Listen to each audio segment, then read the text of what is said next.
wabarakatuh. Saya Habib Muhammad Syafiee akan ada pada kumpulan pengesahan asap. Latar belakang produk. Kebakaran sering berlaku secara tiba-tiba dan boleh menyebabkan kemusnahan harta benda serta kehilangan nyawa. Oleh itu, pengesahan awal asap amat penting dalam usaha mencegah kejadian yang lebih buruk. Smoke detector atau alat pengesahan asap memainkan peranan penting dalam memberi amaran awal kepada penghuni.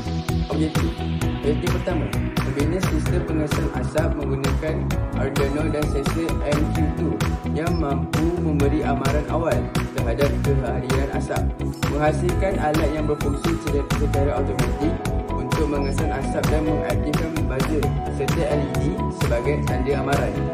3. Mengesahkan prototype yang cost efektif dan mudah dibina oleh pelajar atau pengguna awam. Bila alat ni akan disambungkan ke power bank. Lepas disambungkan, alat ini akan mengeluarkan gas karbon dioksida dan apabila gas terlampau tinggi di sini, benda ini akan terbuka. Commercial. Kos rendah berbanding smoke detector sedia ada di pasaran. Mereka bentuk boleh ubah sesuai untuk pelbagai kegunaan, rumah, bengkel atau projek pelajaran.